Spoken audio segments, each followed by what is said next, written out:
Assalamualaikum Bre, selamat datang kembali di Guru Gembul Channel. Sekarang di sini saya ada papan tulis untuk menjelaskan satu fenomena yang cukup unik dan ironi di Indonesia, yang banyak sekali dipertanyakan oleh netizen, yaitu kenapa bangsa Indonesia yang dianggap sebagai salah satu bangsa paling religius di dunia, tetapi juga korupsinya banyak, kriminalitasnya banyak, melakukan hal-hal ilegal juga banyak. Nah, saya pengen memberikan kepada Baraya semacam bagan agar Baraya benar-benar paham apa alasan kenapa masyarakat Indonesia itu begitu ironi. Yuk, kita mulai ya.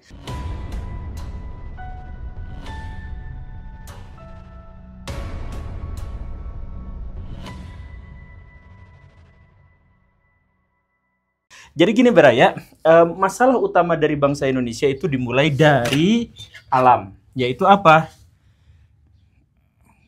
Tercukupinya kebutuhan pokok.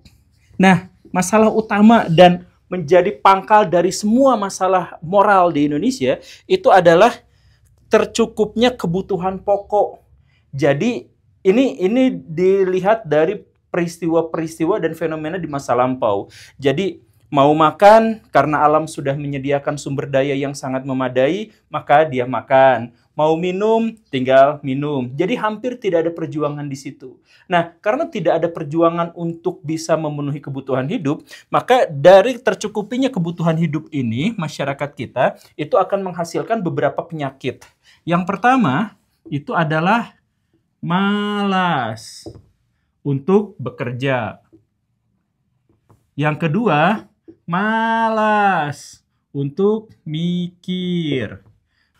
Yang ketiga adalah resisten terhadap tantangan. Jadi gak suka sama tantangan, takut sama tantangan karena sudah biasa seperti ini.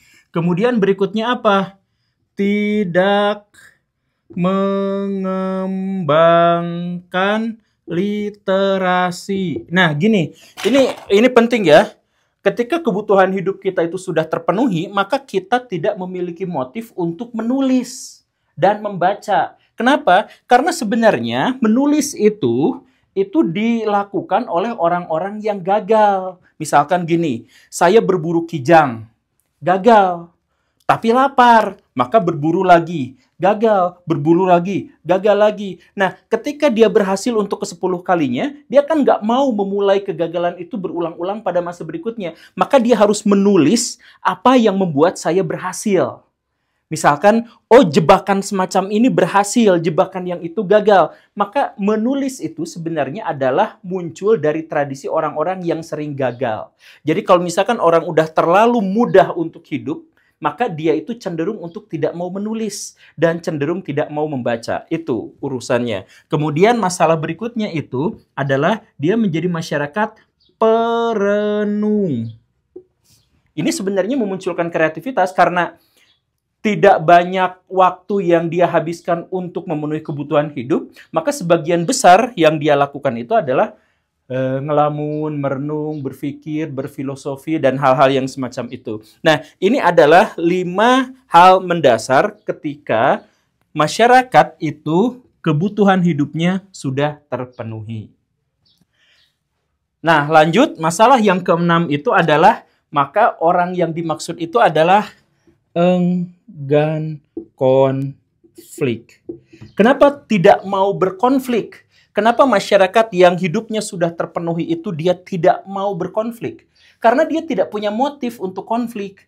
Jadi misalkan ya, di negara-negara Timur Tengah, untuk mendapatkan sejumput air sumur, itu mereka harus berperang satu sama lain. Karena populasi yang menuntut adanya sumber daya alam lebih banyak daripada sumber daya alam itu sendiri. Sehingga untuk mendapatkan sumber daya alam dan jaminan atas sumber daya alam mereka, maka mereka harus berperang satu sama lain. Mempertahankannya atau merebut sumber daya dari pihak lain. Tapi kalau misalkan ada di sebuah wilayah yang pemenuhan kebutuhan pokoknya itu sudah selesai, sudah terpenuhi, maka orang nggak usah berkonflik.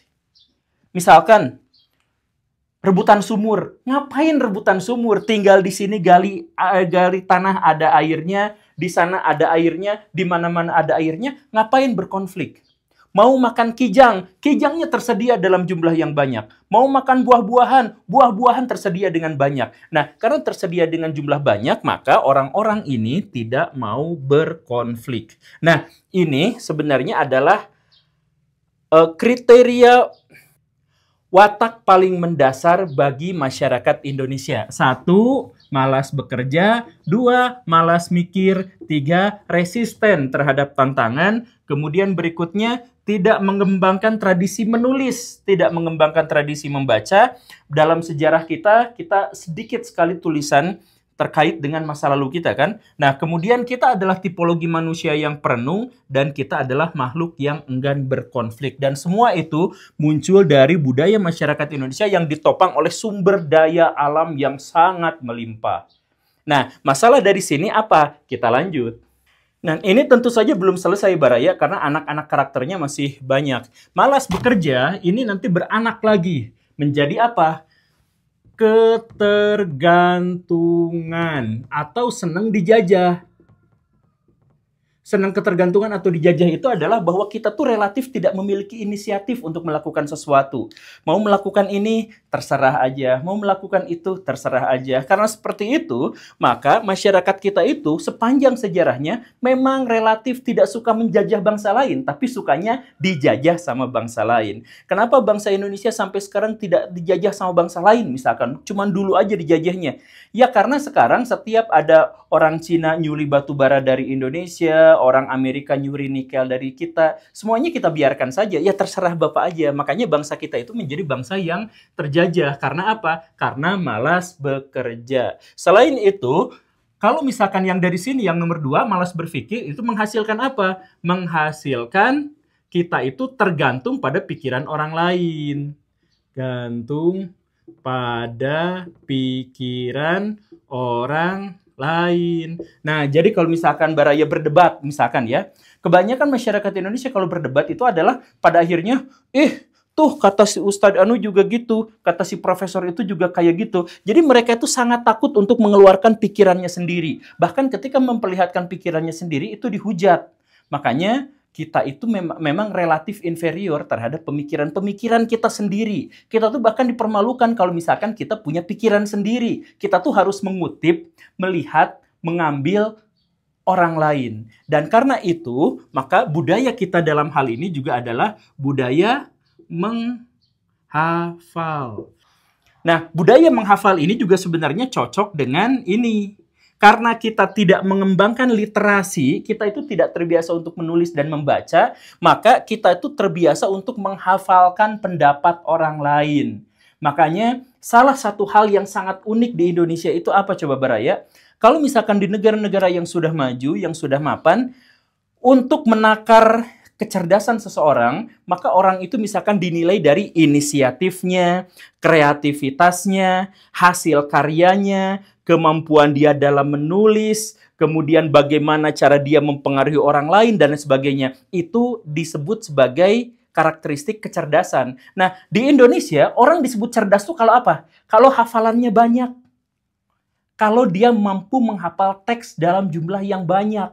Bahkan di sekolah-sekolah diajarkan menghafal.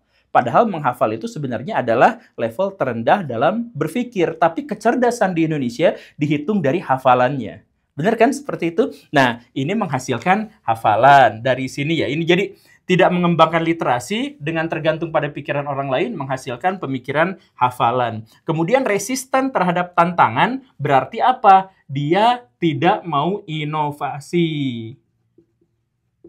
Nah, inovasi di Indonesia itu dicoret. Jadi kalau misalkan kita punya pemikiran baru, wawasan baru, gagasan baru, produk baru, itu dicemoohnya habis-habisan bisa sampai kita tuh gagal untuk berinovasi.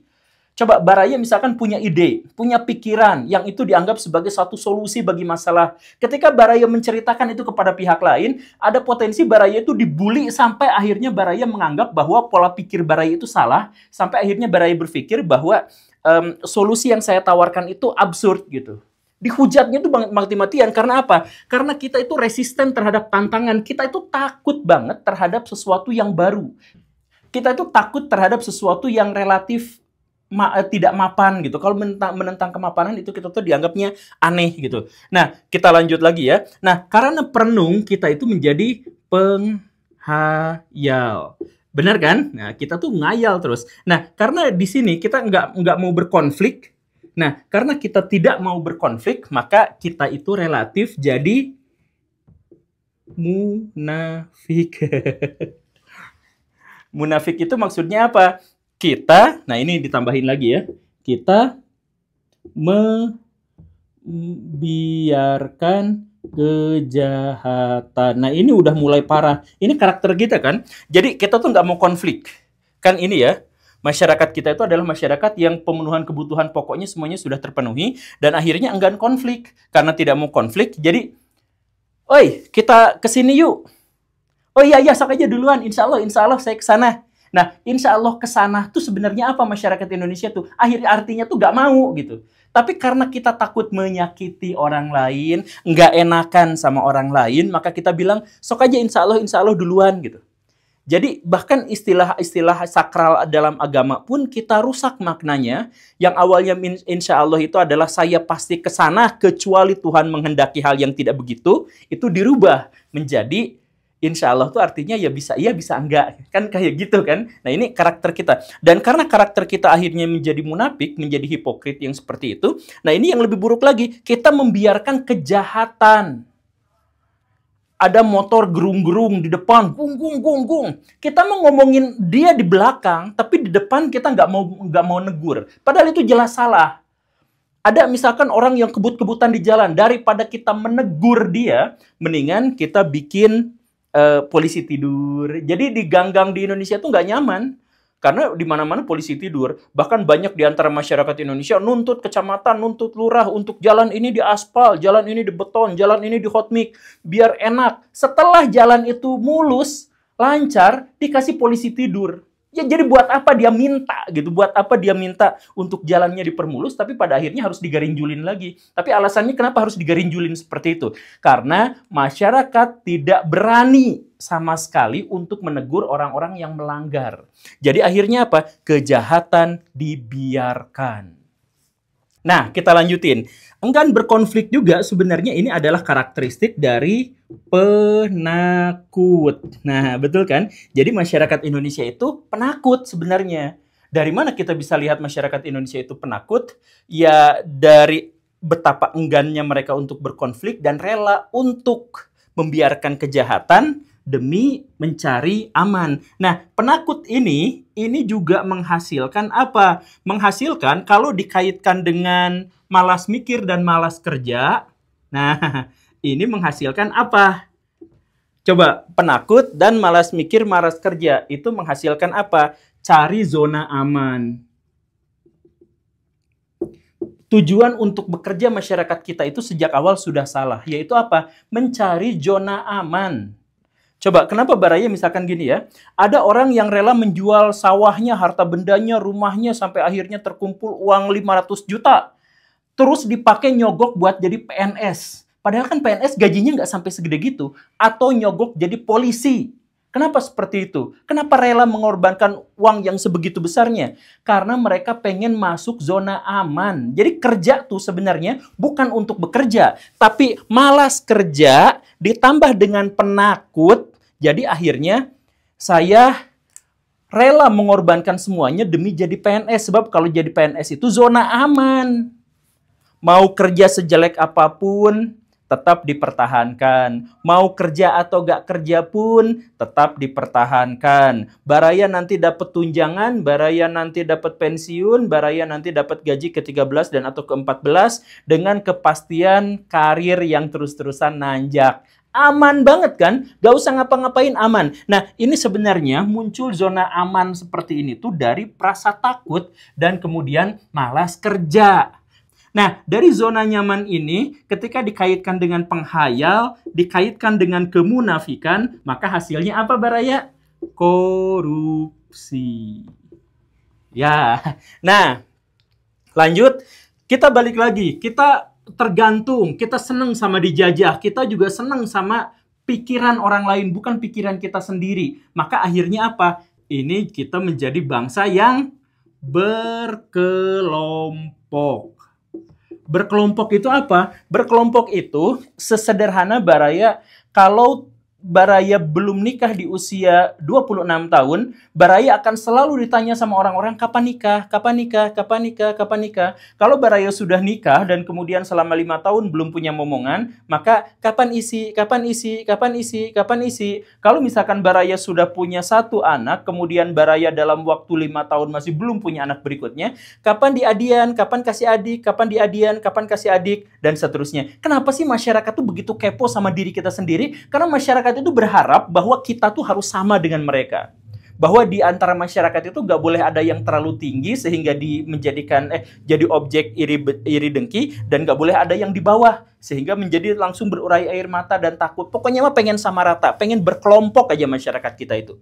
Ya kan? Nah, kita lanjut. Sekarang Baraya pikirkan, males kerja ditambah males mikir dengan inovasi yang tidak ada, tetapi dia adalah seorang penghayal luar biasa. Maka hasilnya itu, ini ditambah-tambahin ya, hasilnya konsumerisme.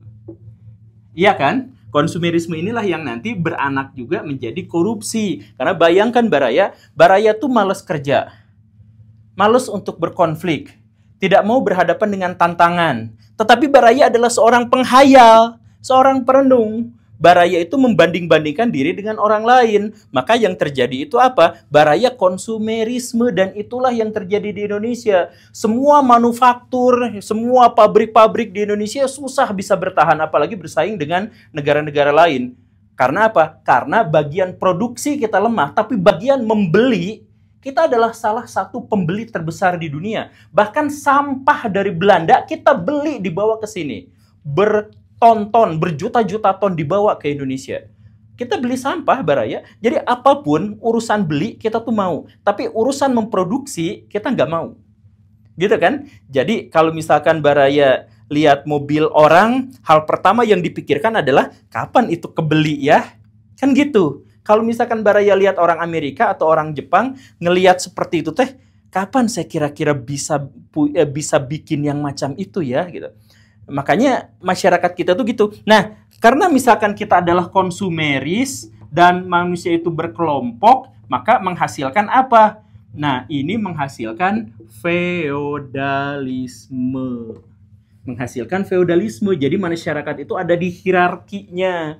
Nah, ditambah ketika masyarakat kita menjadi masyarakat penghafal, maka jadi apa? Bodoh. Saya mohon maaf, tapi ya bodoh saja. Berarti dia tidak mau berinisiatif kan? Dia tidak mau berkreasi kan? Dia hanya maunya ya hasilnya bodoh gitu, karena justru menghafal apa-apa yang ada dari masa lampau. Dan kalau misalkan feodalisme ditambah dengan menghafal, ini menghasilkan apa? Menghasilkan pensakralan masa lalu. Sakral masa lalu. Jadi orang Indonesia tuh apa-apa tuh nenek moyang saya, leluhur saya, tapi terkait dengan masa depan mereka abai. Dan ini menghasilkan apa? Menghasilkan adab yang salah. Di antara adab yang salah itu apa?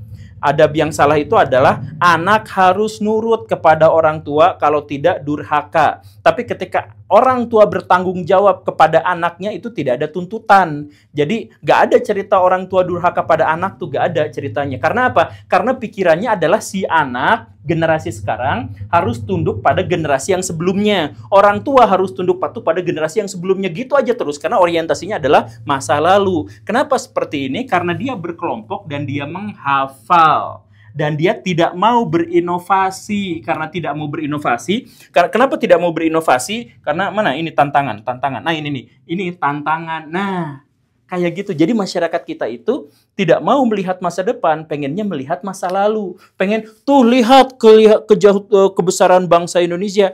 Saking sakralnya kita pada masa lalu, kita tuh sampai bikin cerita-cerita palsu soal soal Atlantis ada di Indonesia, Lemuria ada di Indonesia, Hitler matinya di Indonesia, Nabi Sulaiman itu adalah orang Jawa. Saking-sakingnya kita tuh berusaha mensakralkan masa lalu kita. Bahkan di Indonesia banyak juga orang-orang yang dihargai karena masa lalunya. Bukan karena masa sekarang. Jadi ada orang misalkan nggak becus, nggak pinter, nggak baik, nggak bermoral. Tapi karena dia adalah anak kiai, disebutnya Gus, dia bisa ngumpulin massa dalam jumlah besar. Serusak apapun moralnya, serusak apapun etikanya. Karena apa? Lihatnya masa lalu. Lanjut kan? Terus ini, kita tergantung pada pikiran orang lain, kita tidak terbiasa untuk berinisiatif, dan kita itu adalah orang yang tidak jujur. Orang yang mana nih? Yang munafik ini ya. Kalau misalkan ini disatukan dengan ke sini, ini inovasi juga dicoret disatukan ke sini, maka menghasilkan apa? Kebiasaan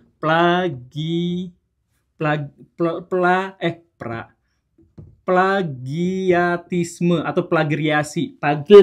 Yang gitulah. Plagiat. Nah, orang Indonesia itu senang nyontek, senang copy paste, senang plagiat. Kenapa senang plagiat? Dia dituntut berinovasi, tapi dia malas untuk berinovasi, tidak mau untuk berinovasi, dan dia takut kalau pikirannya beda sama orang lain. Maka dia pikirannya harus sama dengan orang lain yang sudah pasti. Maka dia menghasilkan plagiatisme. Jadi apa-apa tuh nyontek, apa-apa tuh yang penting ada, apa-apa tuh yang penting bisa diterima sama masyarakat, kan begitu. Karena ini plagiarisme ditambah bodoh, kesakralan terhadap masa lalu dan feodal, ini menghasilkan apa, Cik?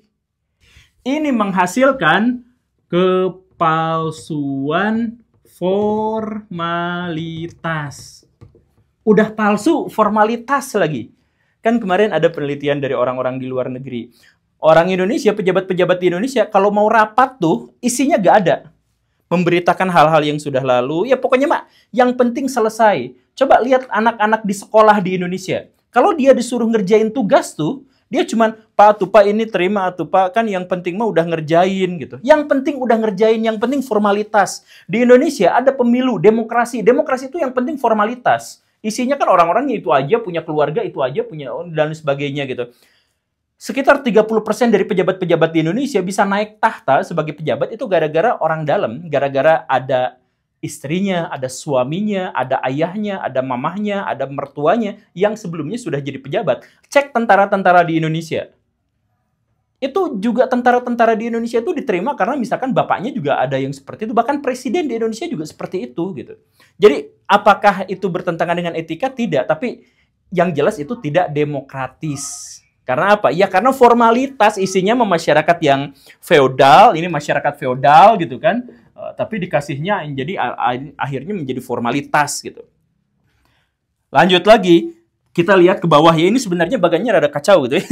Nah, masyarakat Indonesia kan penakut. Nah, kenapa setelah penakut itu menghasilkan apa? Pasrah. Apa-apa mah pasrah. Pokoknya mah udah aja segini aja gitu ya. Nah, pasrah ini menghasilkan apa? Religius. Pasrah yang pertama itu religius dan kemudian apatis. Jadi setelah apatis apa? Membiarkan kejahatan. Jadi membiarkan kejahatan itu muncul dari kemunafikan dan apatis. Dari kepasrahan. Jadi kemarin saya bikin video tentang Banten. Orang Banten itu adalah orang yang apatis terhadap korupsi. Jadi ketika mereka tahu bahwa pejabat mereka korupsi, mereka tahu bahwa mereka menang pemilu dengan cara yang curang, biarin aja dah.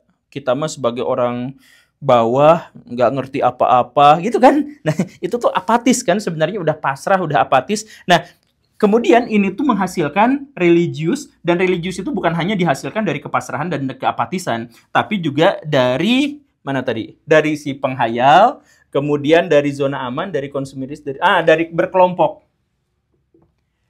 Nah, jadi kereligiusan di Indonesia itu sebenarnya bukan spiritualis, tapi sosial. Makanya orang Indonesia mah ketika misalkan ada pihak mayoritas yang mu'alaf, luar biasa seneng gitu, karena mereka tuh menganggap temennya, kelompoknya, golongannya menjadi lebih banyak gitu.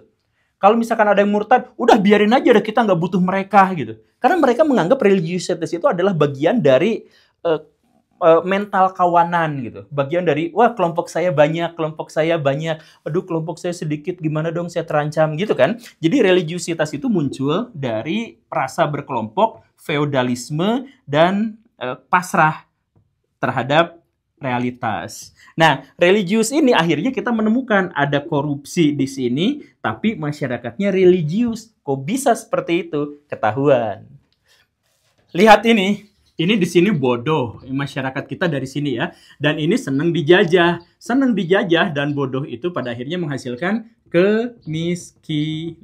Nah, masyarakat kita itu adalah masyarakat yang miskin. Dan dari kemiskinan itu muncul apa? Kemiskinan ditambah dengan penghayal, ini hasilnya adalah playing victim. Jadi ketika dia salah, dia gagal, dia nyalahin orang lain. Pertandingan bola, tim kita kalah. Gak bisa, wasitnya yang salah. Indonesia gak maju-maju. Ini Amerika Serikat yang bikin masalah. Ini Yahudi laknatullah alaih yang salah. Ini gara-gara Cina. Jadi kalau misalkan kita gagal, kita tuh salahin pihak lain dan kita menganggap bahwa diri kita itu adalah korban. Korban dari setiap hal, korban dari kejahatan. Ya kayak gitu kan, itu pikiran dari masyarakat kita. Sekarang kita tambahin. Konsumerisme itu berarti boros kan? Menghasilkan kemiskinan. Korupsi menghasilkan kemiskinan. Kemudian apatis menghasilkan kemiskinan. Kebodohan juga menghasilkan kemiskinan. Plagiarisme. Nah, sekarang udah miskin, bodoh, penuh kepalsuan, formalitas, feodalisme, dan religius. Coba bayangkan, ini udah miskin, udah bodoh, udah feodal, udah mensakralkan masa lalu, udah semuanya, tapi masih religius. Jadi gimana dong? Akhirnya religiusitas kita, agama kita itu dirusak. Nah, masyarakat kita merusak agama kita. Jadi kalau misalkan kita belajar agama di Indonesia, kita tuh relatif nggak belajar agama.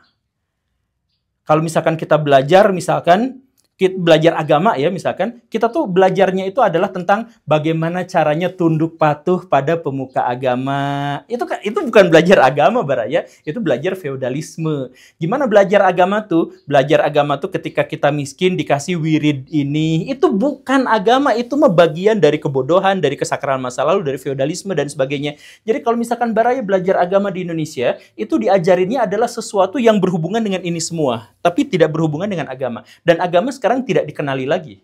Makanya misalkan gini, agama itu mengajarkan kejujuran, kita nggak jujur. Agama kita mengajarkan welas asih, kita gontok-gontokan, ribut-ributan. Ajaran agama mengajarkan kepada kita, misalkan tidak boleh menghujat satu sama lain, kita menghujat. Agama itu mau mengharuskan kita bersatu padu dalam satu kesatuan, kita nggak bersatu padu gitu. Jadi semuanya itu dimulai dari sini. Nah, kalau misalkan Baraya cek, ini sebenarnya belum semua, tapi saya mohon maaf, ini papan tulisnya sudah habis. Tapi kalau misalkan kita cek, ini balik lagi ke sini. Ternyata masalah utama kita itu bukan dari kesalahan kita sendiri, tapi dari tercukupinya kebutuhan pokok kita karena kita hidup di masyarakat, kita hidup di sebuah iklim yang sangat-sangat nyaman. Benar gak seperti itu? Tidak juga. Sebenarnya banyak negara-negara di dunia yang hidupnya sudah terpenuhi sejak awal karena ada di iklim yang sangat baik. Tetapi yang menjadi masalahnya itu adalah kita tidak mau menentang ini semua. Mereka mau menggores ini semua tuh, mengganti ini semua tuh mau. Tapi kita tuh nggak mau gitu. Makanya sekali lagi nih, ini saya ngajak sama Baraya semuanya ya. Berani nggak Baraya mikir sendiri? Berani nggak Baraya berpendapat sendiri? Berani nggak Baraya bertindak sendiri? Kalau Baraya mau melakukan seperti itu, negara kita maju. Tapi masalahnya, ya jangan atau kita harus lihat si itu dulu. Ya harus kita tuh berkelompok gitu. Kita tuh takut untuk berbeda, karena berbeda itu dibully gitu. Kenapa kalau berbeda itu dibully? Ya karena kita itu yang tadi itu mana? Kita tuh senang dijajah dalam pemikiran dan kita tuh tidak mau berinovasi. Kita itu takut berbeda, kita tuh senangnya berkelompok. Nah, makanya Baraya lawan semua itu. Tentang semua itu, ganti itu semua. Baraya harus mandiri secara intelektual, kemudian dari situ Baraya mandiri secara finansial, dari itu kemudian berikan kemanfaatan sebesar-besarnya kepada umat manusia, lalu didiklah mereka agar tidak menjadi seperti ini. Kita akhirnya agamanya rusak, kita akhirnya menjadi feodal dan sebagainya, jadi bodoh gara-gara ini. Makanya hancurkan ini semua, Baraya. Jangan salahin ini, karena kalau begini berarti playing victim juga kan. Ini semuanya bisa dihancurkan bukan dari ini yang dioprek-oprek, tapi dari mana? Dari pendidikan terhadap diri dan kepada orang-orang terdekat kita. Kalau bisa, terhadap orang dalam skup jangkauan yang jauh lebih luas. Terima kasih karena sudah menyimak. Saya Guru Gembul. Assalamualaikum warahmatullahi wabarakatuh.